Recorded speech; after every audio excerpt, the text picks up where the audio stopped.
Today I'm talking to Moira Holley, co-founder and senior global estate advisor of Realogics Sotheby's International Realty in Seattle, Washington.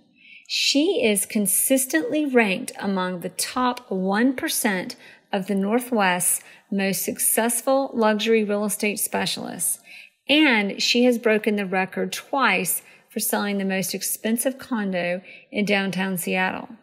Not to mention her sales of private islands and waterfront properties.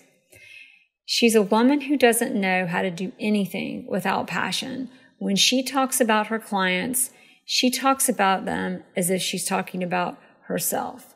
She says that for she and her clients, Northwest living means having the best of the city and the natural environment literally at your doorstep.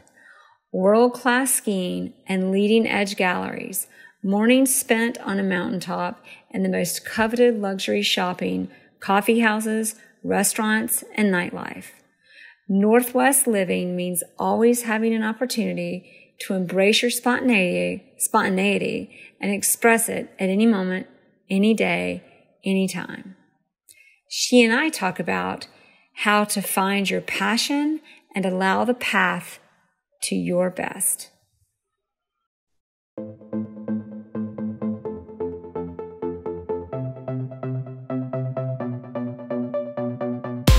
Thanks for listening to the Jere Metcalf podcast, where top real estate agents tell how they do it. This podcast was created for real estate agents across the country to come together, sharing ideas to take your, their, and our business to the next level. All right, everybody, it's the Jere Metcalf podcast where top real estate agents tell how they do it.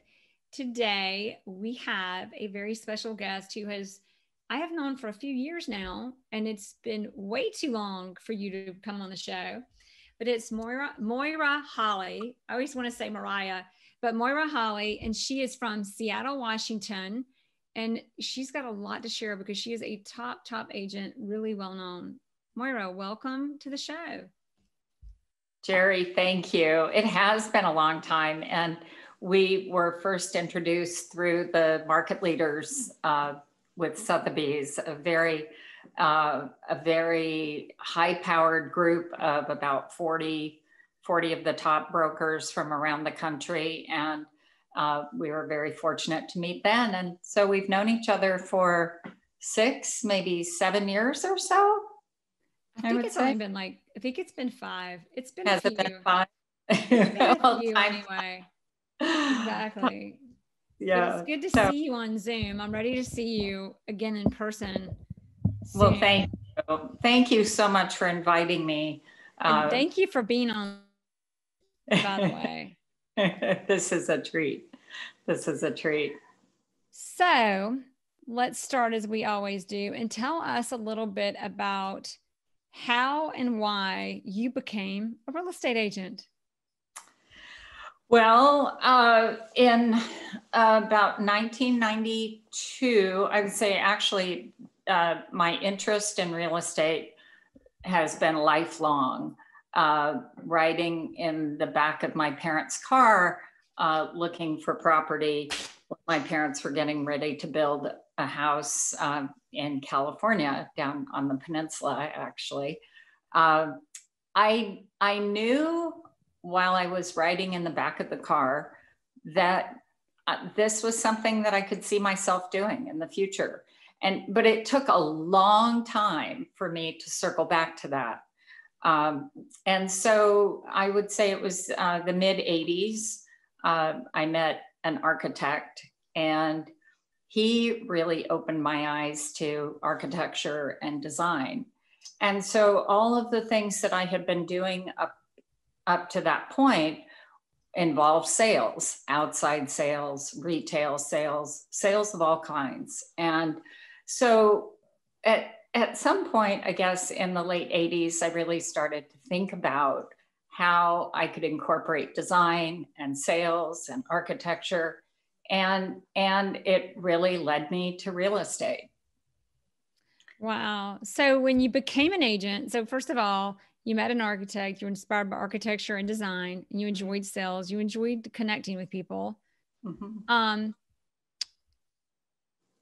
How did you land on real estate? Like, there's got to be a story. What sealed the deal on being an agent for you?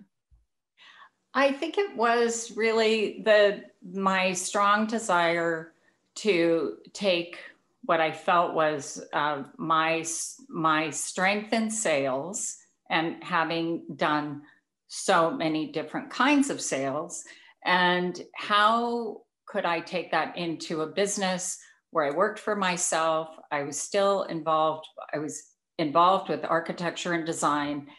Take the passion for sales as well, and combine the two. And it just really made sense. I mean, the light bulb went off. And I think as a young person, I was at that point in my life where I wanted to take a risk. And I'd been in and out of college and never finished. And I think I just knew that I had a different path. And so it just, the doors started opening. I went to school, I got my license, and I landed in a boutique firm with the previous generation of agents who were all much, much older than I.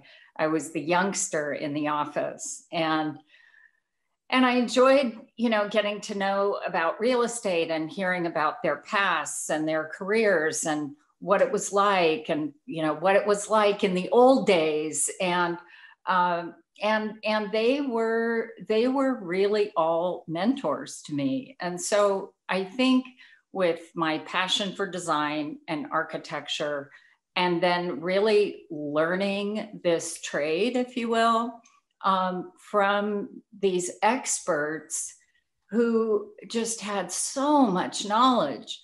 And it's interesting to me because, that is a rarity these days. I mean, our industry is so modern, and it's become a very young industry, especially you watch $1 Million Listing. Yeah.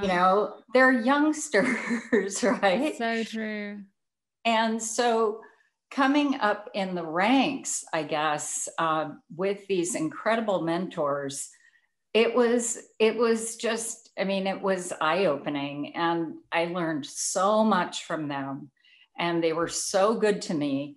And, I held properties open that I would never have an opportunity to hold open as a new agent if I had landed in, in an office with agents, all of, my peer group and my age group. So I really felt very, very fortunate to be mentored by these individuals. So you, architecture, design, and sales. And then I hear passion, independence / freedom, a Yes. room to be creative. Yes. And independent. And then you started in a boutique. Now, have you been in Washington your entire career? Yes. Yes. Wow. So you talk about know your market. And I lived at the time. So going back to the mid 80s, back when I met the fellow who was the architect that inspired me, he happened to be the project architect for a hotel that was built in the Pike Place market. So for those who know Seattle, the Pike Place market it's the most European existence in our city. If you were to say, take me someplace in Seattle that has a European flavor, it would be the Pike Place market.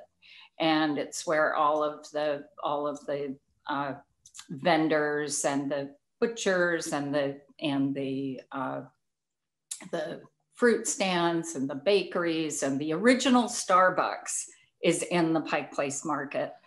Oh, yeah, the original. Which is that Pike? It's in the Pike Place market. And what is it called there? Goodness. Isn't there a Starbucks coffee flavor that's Pike? Oh, there is. Yes. I mean, everybody's Yes. probably laughing at how naive Yeah. I am that I didn't already know that. No, that is where it came from. That is where it came from. So, so I was invited by this architect to meet with a woman, a friend of his, who was renting apartments in the hotel that he had just designed. So the third floor of the hotel had been deemed not quite up to the level of the hotel.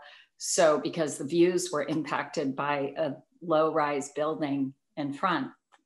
And so there was one apartment left to be rented, and we were having lunch, and he asked me if I'd be interested in living in the market. And I said, well, I've never thought about living downtown. I've never thought about living in the market.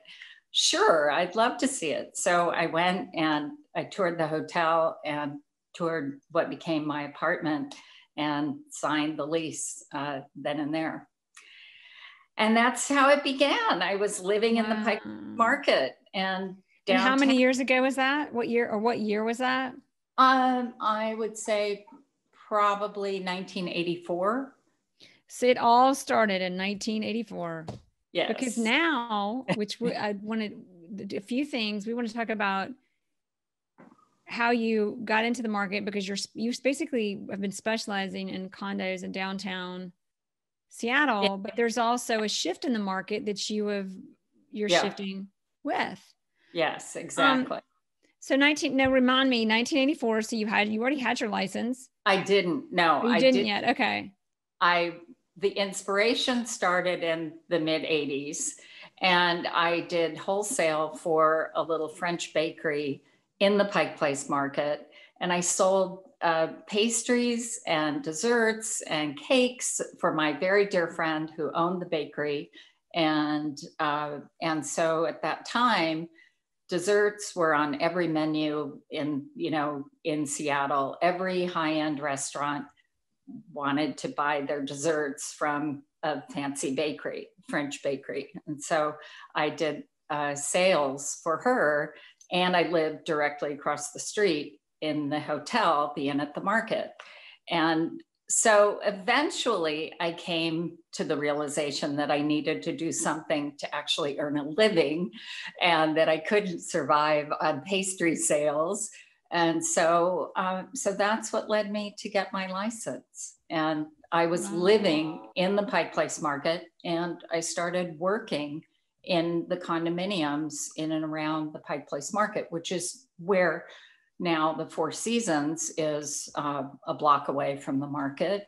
And our most expensive condominium towers all surround the market, because it's actually the very best location in all of downtown Seattle. So I actually lived in the very best location before I started selling real estate.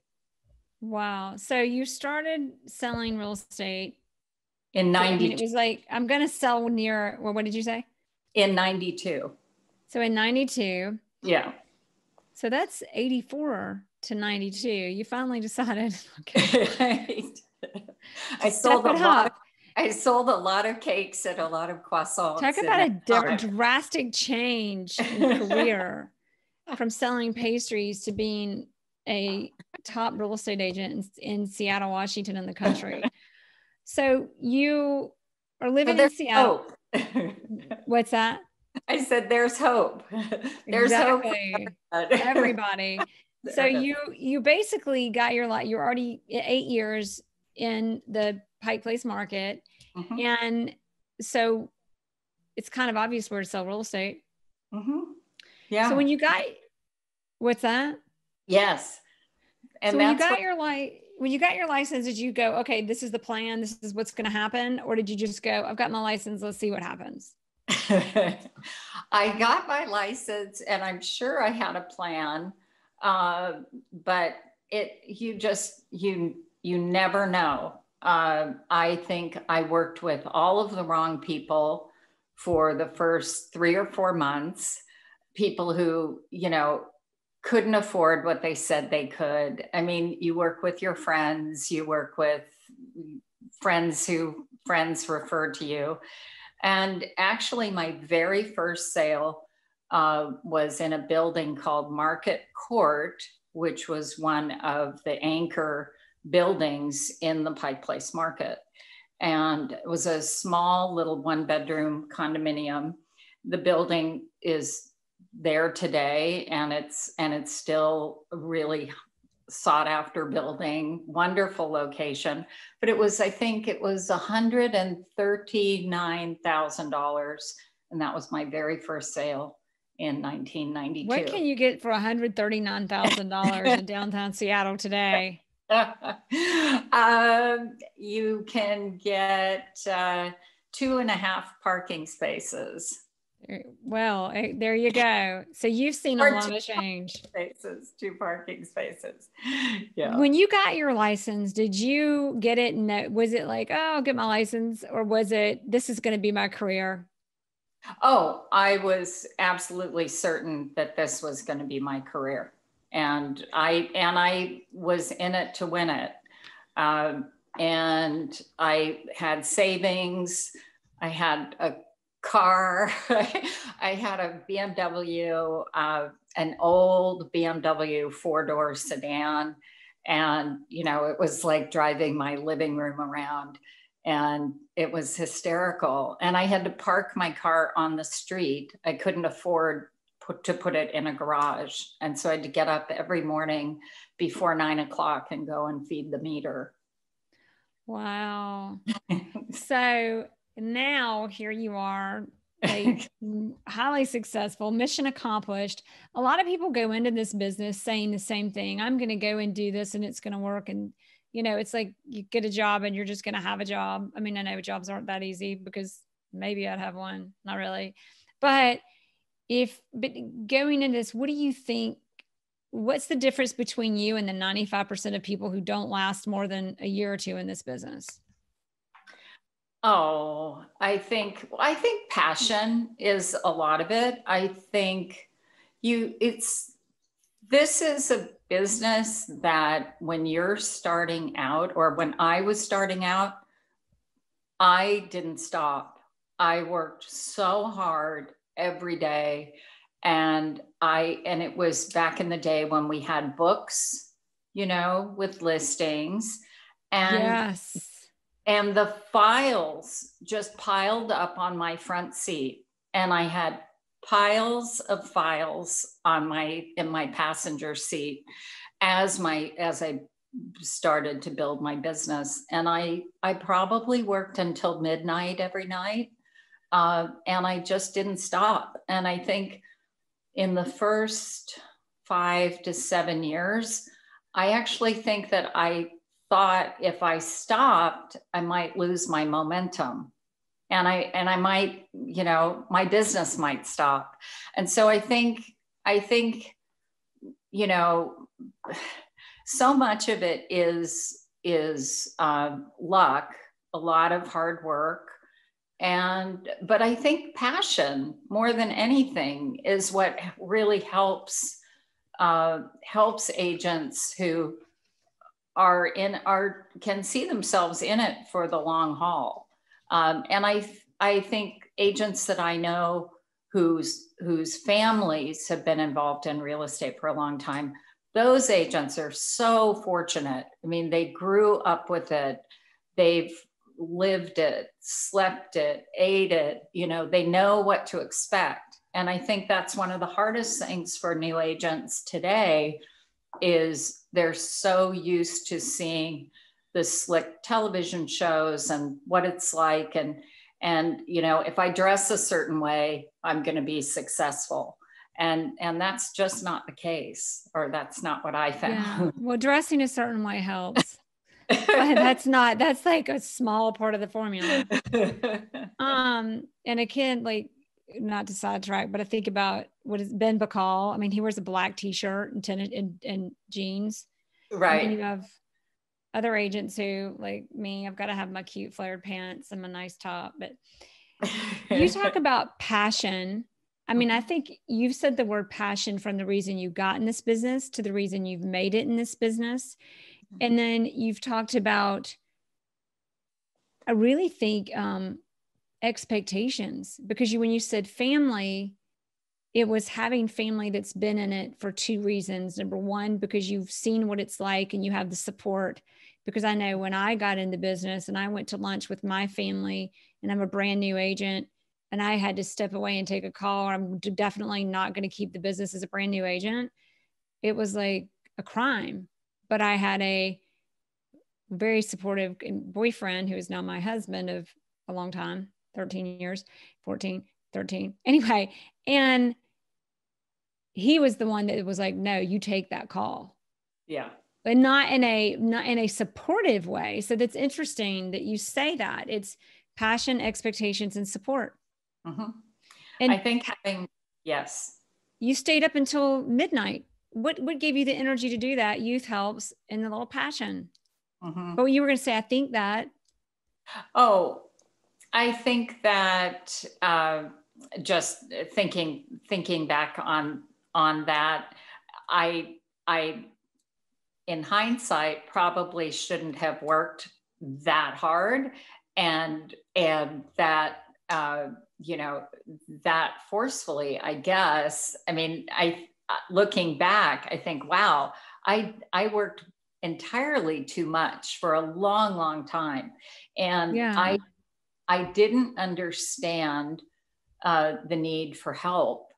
Then I didn't understand, and I think for agents, there are a lot of agents who are very controlling and have to be in control, right? We know, right. We know. You're talking about me. My team cannot listen to this interview, by the way. and it's about eventually, and sometimes it did take me a while. I would say I worked on my own a good 10 years before I had help, before it made sense. Wow. And 10 years before you had help. Yes. So 10 years with the files on the passenger side seat, which I'd have to move to the back seat if someone wanted to get in my car. But no, I managed my own files for about 10 years. So earlier you said I probably worked too hard for the first 5, but yeah, was it 10? Almost 10, I would now say. This is a big question, I think, we have a lot of listeners who are on both ends of the spectrum. When you're new, do I really have to work that hard? And when you're experienced, really, well, I'm asking personally, how do I stop working so hard? And know that what are the parts that how do you start from the beginning? Am I really going to have to work that hard? I think you do have to work. I think you have to prioritize this business as it's the most important. For me, it was the most important pursuit in my life at the time.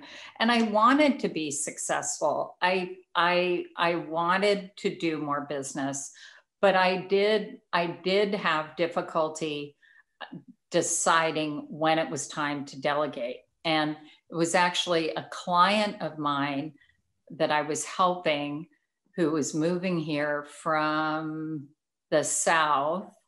And she and her husband had a job at Microsoft, and she didn't know what she was going to do. And she had a marketing background. And she was the one who looked at me and said, oh my gosh, you have all these files sitting on the front seat of your car. I must have had 20 files on the front seat of my car. And she said, you need an assistant. And I said, do you need a job? And it was at that moment that we agreed to look at each other in that way. And she got her license and she came on board, and she was my very first assistant. Wow. That was just kind of like divine, or it was some kind like of the stars aligned. It was. So transitioning from doing it all yourself to letting someone do it for you and knowing it's going to be done and be okay. And then, by the way, they had to be trained. Right. How did that work out? And I think that is the biggest fear in letting go of that control. And it is learning to delegate, and training was difficult. I mean, I won't say that it wasn't. And I think that's always the fear when you're hiring an assistant, unless they've worked for another agent. We were both really green. I was, I was a workhorse, and she was very, very smart and picked it up really easily. And it just ended up being a great fit. And we found our balance through, I was able to delegate a little bit of and at that time, I represented a lot of buyers. And so I was able to meet with buyers and hand them over to her. And I think if I had it to do over again, I don't know that I would have done it in quite that way, but that's what our market was like at that time. And that was what my business was, very buyer heavy. And so over the years, I transitioned into being more of a listing agent. And I think that also comes with age, experience, and successes that you have. So if you start to feel success on the listing side, maybe I think I lost interest in working with so many buyers that I wanted to really work with buyers who were looking for the kinds of properties that I was really passionate about. And so it was a natural evolution in terms of how my business transitioned. And it just seemed that doors were opening.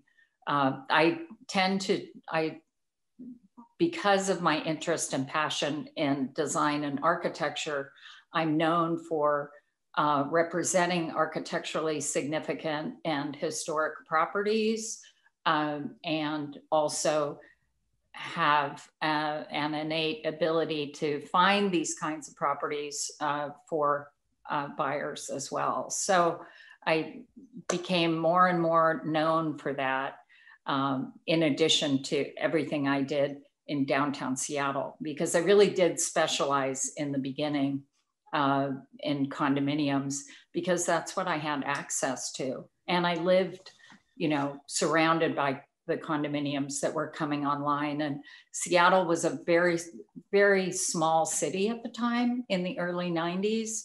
And so I've really grown up with the city, and my business has grown up with the city and the changing market. So let's talk about this passion, because it keeps coming back to passion and a few things. When you got into business, you worked really hard, and there became a point where you recognized it was forceful, and you were able to let go and surrender to an assistant who it wasn't easy to train, even though she was smart, but you got her trained. And she was obviously, you didn't just get her trained. She played a role in that. And then I hear things happening, like you kept making decisions based on what drove your passion. And doors were opening. And you went from, okay, I'm hungry, I've got to make this, to working way too hard for a few years too long, to redirecting yourself to passion, and doors opening because you're aligning yourself with your passion. Now, a few things you did say earlier, you would have done differently. You were talking about you had buyers and you were handing them to your assistant. You would have done that differently. What do you like? Tell us a little bit about what you mean by that. I think I can look back historically, and I can see in certain years of my career where I was actually reaching burnout and handing buyers over to an assistant. And then after my first assistant joined me, we actually took on a second assistant. And an assistant to manage all of a transaction coordinator, who was also a full-time assistant. And so at that time I had a full-time transaction coordinator assistant who managed listings and input photos and uploaded listings and handled escrows and closings. And I had 2 what I would call buyer's agents. And I think at that moment in time, I was probably burning out. And so it was a way to keep the business flowing and have business for them. And so I was the rainmaker, and through my marketing and my connections and my network and my past business, had a flow of business coming in. And I regret the time in my career that I didn't take the time for myself to pull back and take a break. And I think if anything that I've learned that I would love to share with newer agents and experienced agents is really listening to that inner voice. When it's not fun anymore, you have to stop, and the business will still be there. And that was a mistake that I made. I went too hard, too long without a break.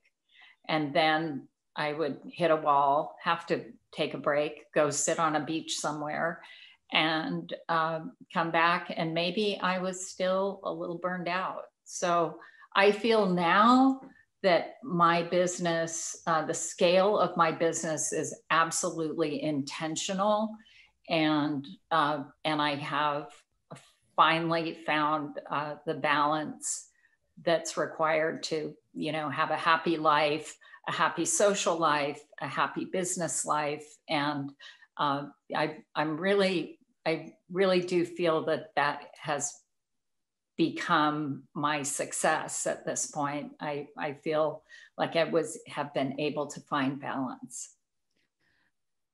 I think this is like the godsend of a conversation for me and for one of my team members who will remain unnamed, because I think people who are driven and passionate people are also relentless people.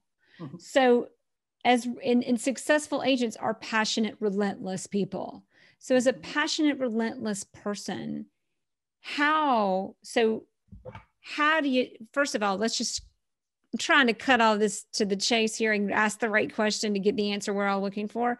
How do you take a break and know that, yes, maybe the business will come, but we don't want to let people down that are looking for us and need us or want to find us. We know the emotions they're experiencing are like somebody's dying, even if they aren't, because we're talking about their home, their family, and their money. So how do you take a break? Anybody? You plan for it. And in the past, 10 years ago, for instance, 10 years ago, 7 years ago, I didn't plan for it. And I would just hit a wall. And so now I plan for it. And I'm really not hard driving. I feel like I've been very, very blessed and very, very fortunate with the kinds of clients who find me, who know my reputation, the quality of the properties that I'm asked to market, and same, the buyers who seek out my expertise. I feel like I'm able to share that, to share the I don't know, I keep going back to balance, but I feel like I'm not letting them down if I let them know that they're in good hands with my associate. They're in great hands. I'm just going to take a break. And it might be a week, it may be 2 weeks. I actually took a 3-week trip 3 years ago over the holidays. And, you know, I posted a picture on social media, and a very good friend of mine who was a past client saw it and realized that I was out of town, and he called someone else. He didn't call my phone. He didn't call my voicemail. He saw that I was out of town. So I did learn a lesson. Do not post on social media when you're traveling and taking a break, because had I not done that, he would have reached out and I could have said, you're in great hands. Wow. Yeah. And so I did learn a lesson there. But again, planning and now just not going so hard, so long without a break. And well, yeah, go ahead. No, go ahead. And oh no. And also I think just the fact that the type of business that I have at this point in my career, I just feel so grateful. I don't feel like my hair's on fire. I feel like my clients are sophisticated. They understand, but yeah. when you're young and you're pushing so hard, everything moves at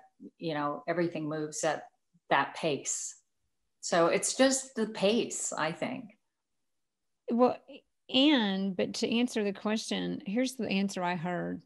How to take a break. A few things. To bullet point it, you plan, you communicate it, and you communicate it properly by setting the expectations of what's going to happen and that you are in great hands. Exactly. And don't post on social media that you're out of town because you're going to lose a listing. Just kidding. You might not. I have posted in Rosemary Beach, and I've actually gotten referrals, a couple, because I was in Rosemary. So everybody calls me for an agent in Rosemary, and then I get to refer business out. But or maybe we figure out, like, not to sidetrack here, guys, but figure out a way to post social media to talk about the networking you're doing in the city while you're there for your clients. Exactly. But no, great point. It's don't take what you get for granted. Don't just drop everything and chill. Plan, communicate, set expectations. Something else on the less bullet pointed, precise end of that is that I also hear you saying you keep coming from word one, passion.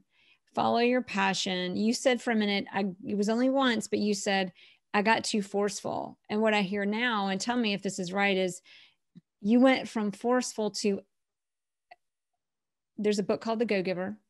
My biggest message is not what everybody else is. I've got to read the book because maybe I got it from someplace else, but it's part of giving is you can't give if you can't receive. Exactly. There's passions that you've been given. There are passions that you are born with. There are gifts that you're born with. There are opportunities that the world has for you, but you must be willing to receive whatever that is, which means sometimes when you're trying to force something, you're saying no to something that you should be saying yes to, or you're not seeing what you should be seeing because you're not, there's that, initial takeoff to your business. But then there's, it's okay to coast, because if we're in takeoff mode the entire time, we're going to go places we're not supposed to go, and not good places. Right.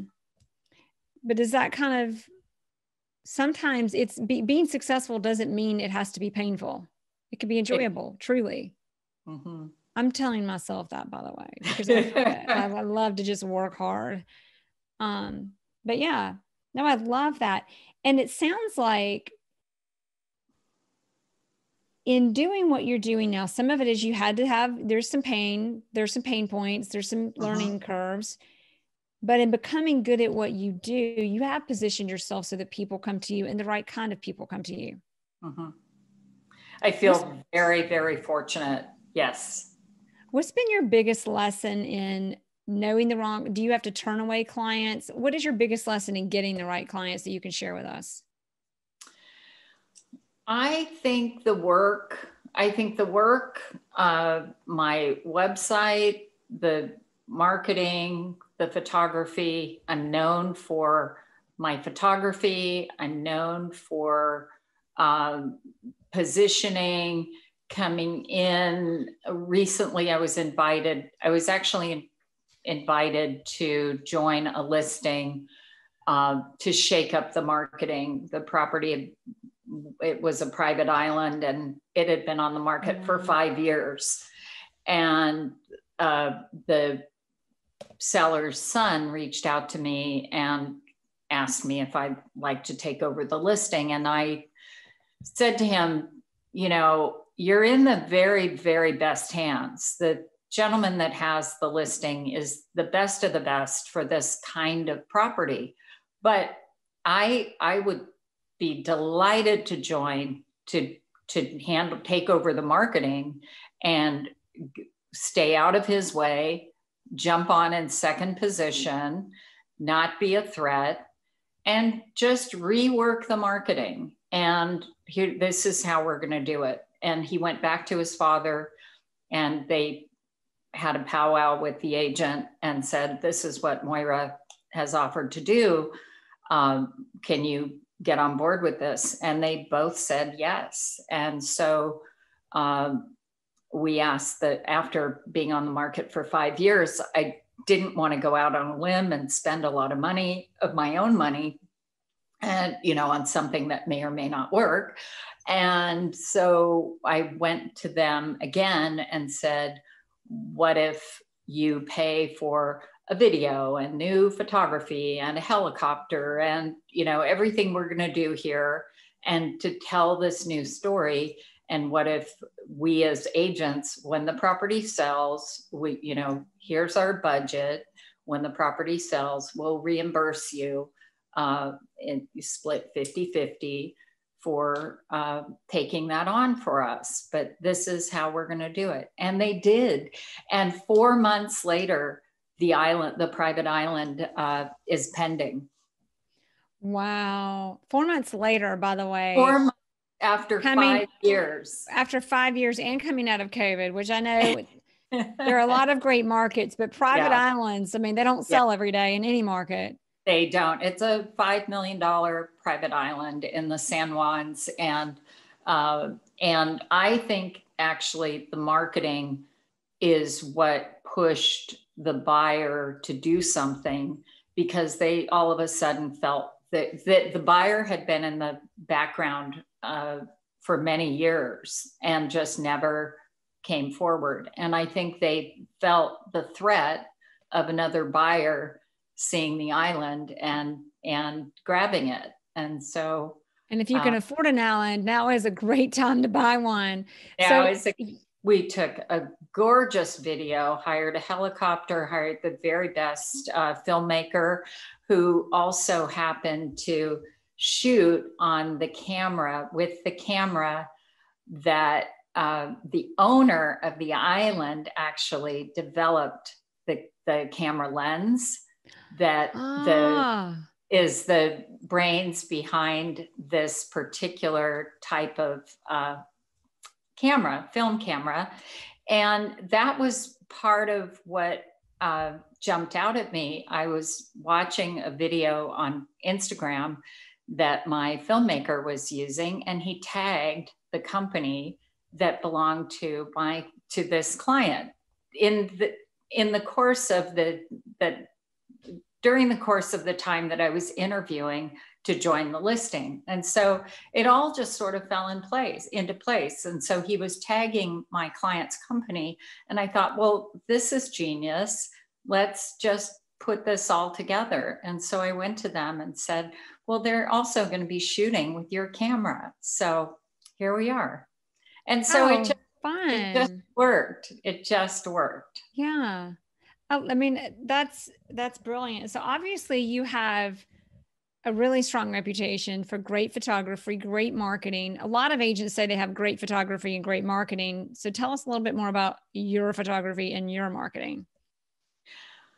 I work very closely. I've always worked closely with my photographers over the years. And and I've worked with some of the very, very best. And one in particular, I was involved with giving him his start as a photographer, and convinced him to give up his PhD program that he was absolutely miserable in, did not want to become a teacher. And he was actually the husband of my transaction coordinator. And they house sat for us while we were on a trip. And he took photos of our dogs jumping in the pool, swimming, water droplets on their noses. And when we came back, and he put a book together for us while we were on vacation, and they were staying in our house. And it was at that moment that I just looked at him and said, you are absolutely missing the boat here. You have a calling. And, you know, he thought about it, and he was passionate about photography, and he loved architecture and design, and he gave up. Now, is this Anton? No, this is a photographer who was my photographer 3 photographers ago. Wow. And he actually became very well known very quickly. He shot for me, and a handful of other agents for about a year before his business really took off. And now he's a highly sought after architectural photographer, and designers and architects. He shoots magazine covers, and for all the designers here, he flies all over the world. I can't get him anymore, but he has a huge. Well, he owes you big time. And he has. He jumped in. That's awesome. He has. And so that was probably 15 years ago now. And then I had another photographer after this gentleman who was he was a ton of fun and taught photography at the University of Washington. I had been a model for him back, in the 80s. We'd known each other since the 80s. And wow. When he used to shoot for Getty Images, and the precursor to that, I can't recall the name, but he did evocative faces and things of that sort. And so I was a model for evocative faces. And wow. We shot together for probably 10 years. And then about 3 years ago, he phased out, and then I just started working with a new photographer, and we work together very, very closely. And he does all of his own editing. He does everything for me, top to bottom. And so I think a lot of it is just, he's very passionate as well. And he's brilliant.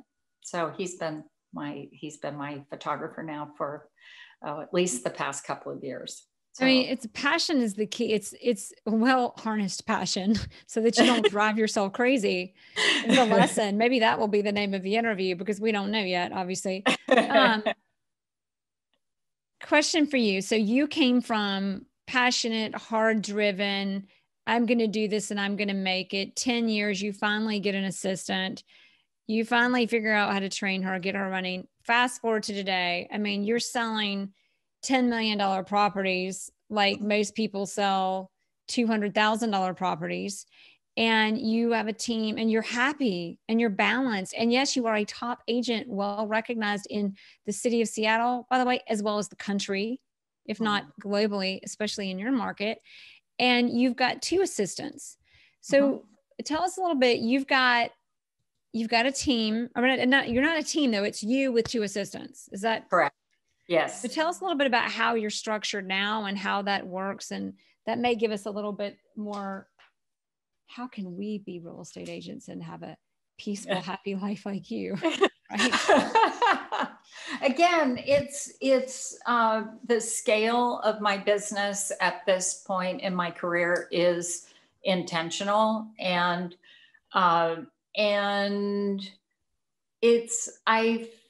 because I specialized early on with condominiums and downtown Seattle, I'm very well known in that arena.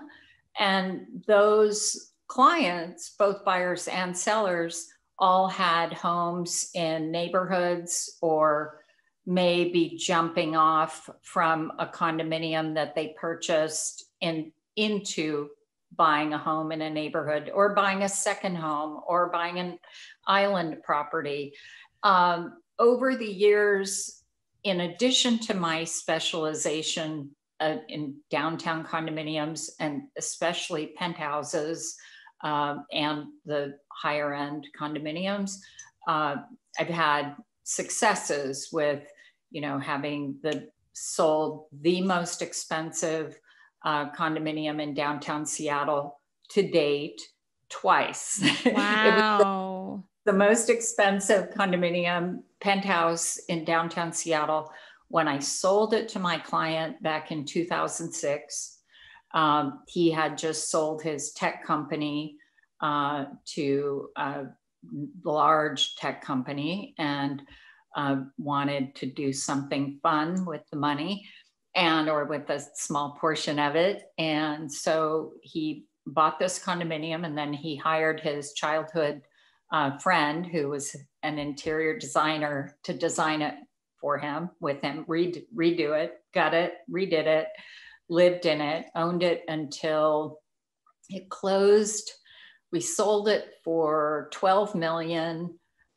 And along with the specialization in downtown Seattle with the higher end condominiums and penthouses, I've been able to find my way to extraordinary homes, architecturally significant homes in various neighborhoods all throughout the region, and not just in city, but on Vashon Island, or a ranch in Anacortes, or the island in Reef Island in the San Juans. So I think the passion just follows this path to interesting and historic, if not just architecturally significant properties. Wow. I mean, truly, you've found your passion to create the path. I think I'm known more for the level of business and the way I do business. And again, my business is intentionally scaled at this point. So question, intentionally scale, everybody, by the way. There's a tip, because at some point it's like over renovating a house with our businesses. So you just start costing. But back to my question, if somebody had told you at the beginning of your career what it was going to look like today, what would you have said? I would have hoped to have longevity in the business, be able to be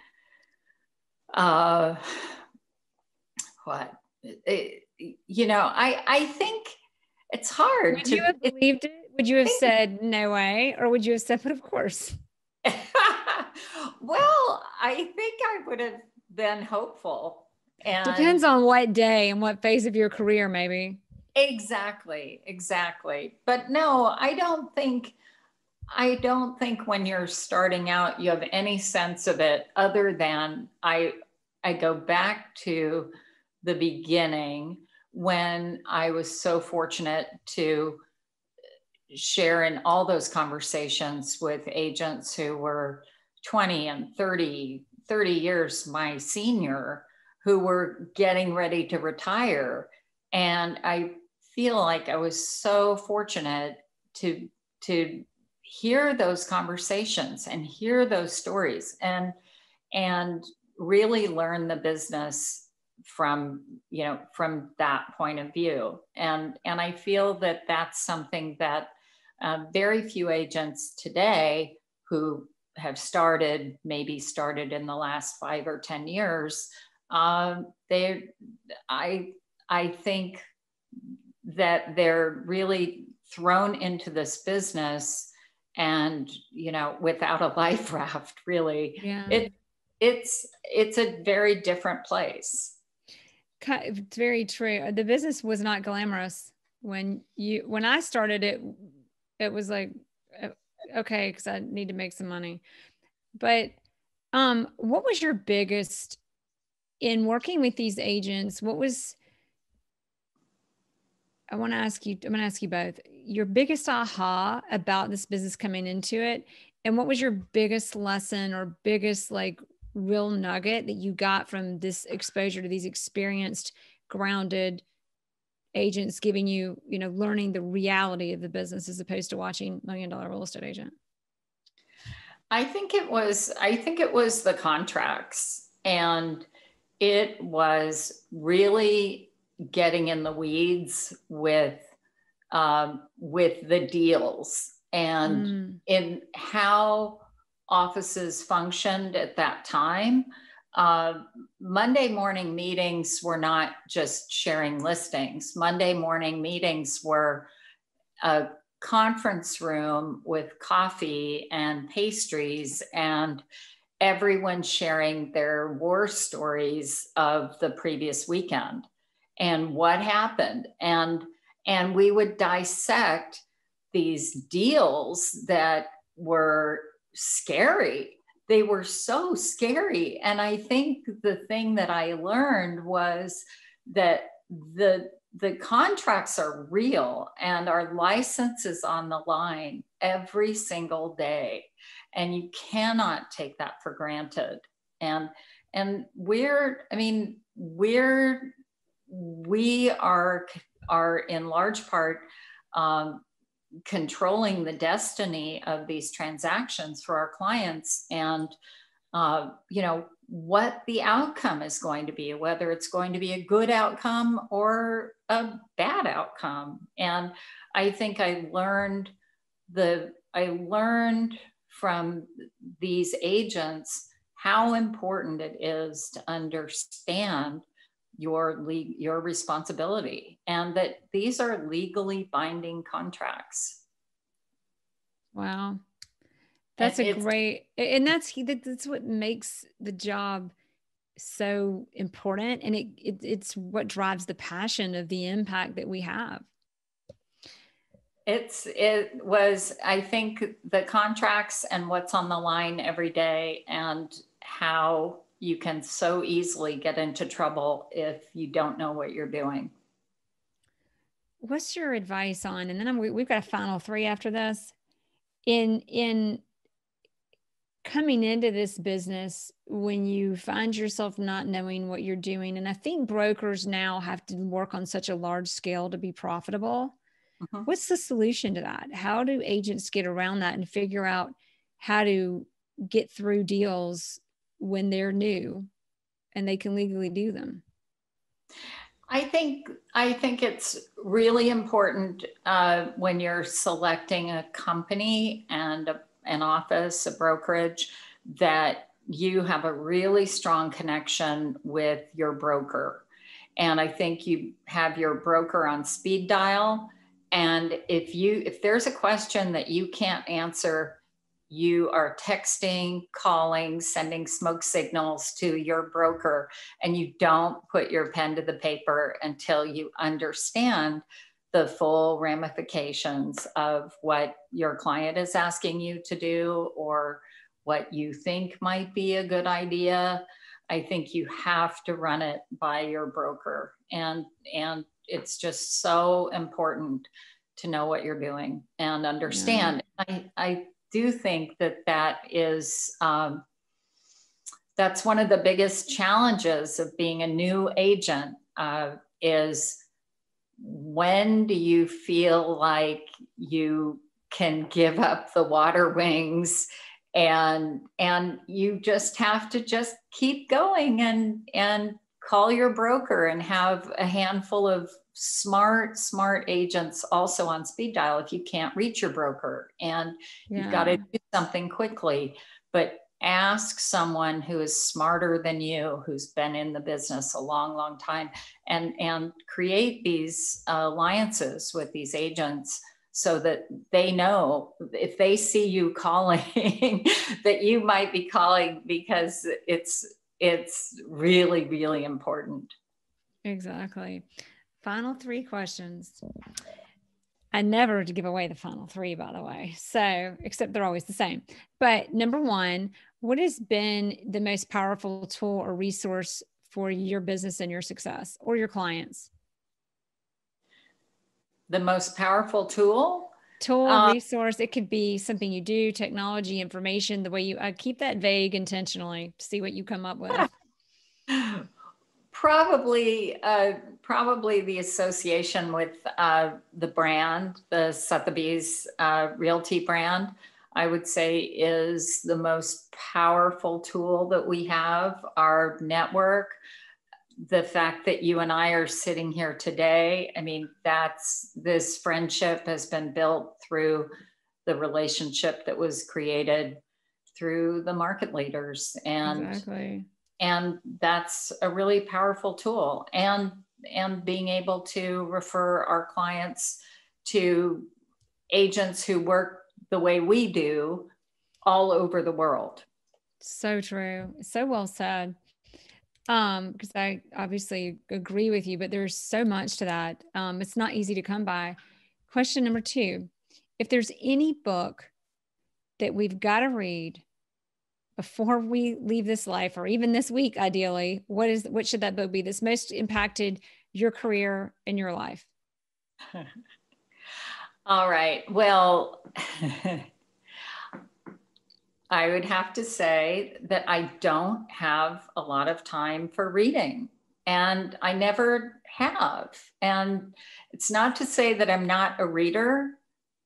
I read a lot. I read voraciously, but I tend to read newspapers and magazines and articles. And I'm sending you audibles. I don't read either, but every book I say I read, I listen to in 5 increment like sections on audibles. Well, and that may be it, is what do you find is your biggest resource, your outlet resource for new information, new ideas, new ways of doing, or learning things even? On my phone. Life, right? Life and my phone. I mean, we are bombarded with information, and it's coming to you all day long. News, messages, updates, my phone, my iPad, never without either of them. And I will say this, my goal, I have a stack of books that I would like to read. Oh, what's in the stack? I do. Well, I don't have them sitting right here next to me, but I do have an interesting stack, and I have a wonderful window seat, and I'm just waiting for the day that I can actually curl up. I'm dying to know what's in the stack. But they're probably novels or business books, or. And I will call you. I will call you. There is one book that I just picked up, and I love cookbooks. That's one of my weaknesses. I'm not a huge cook. Your biggest vice is a cookbook. I love it. I absolutely love cookbooks, and I used to collect cookbooks. I just bought the new Ina Garden. What is it? Modern Comfort Food, I think. And I've been poring over that. But I did buy a book recently that I was inspired by, and I have not read it yet, but it's called The Blue Mind.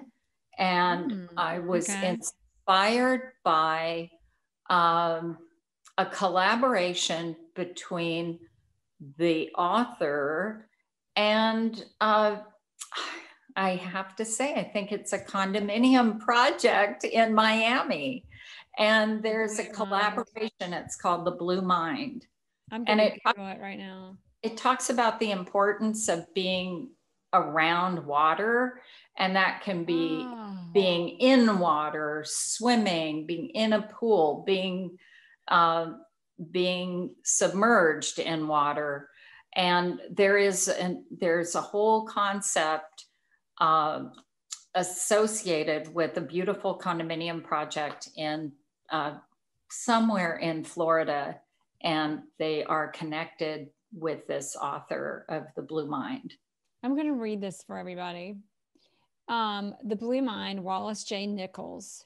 Yes, that's it. Why are we drawn to the ocean each summer? This is an Amazon. But anyway, why are we drawn to the ocean each summer? Why does being near water set our minds and bodies at ease? In Blue Mind, Wallace J. Nichols revolutionizes how we think about these questions, revealing the remarkable truth about the benefits of being in or under or simply near water. Combining cutting-edge neuroscience with compelling personal stories from top athletes, leading scientists, military veterans, and gifted artists, he shows how proximity to water can improve performance, increase calm, diminish anxiety, and increase professional success. That's why Jonathan Spears at like 25 was selling over 100 million a year. Just saying. He's on 30A in the Gulf of Mexico. That must be it. I don't know about everybody else.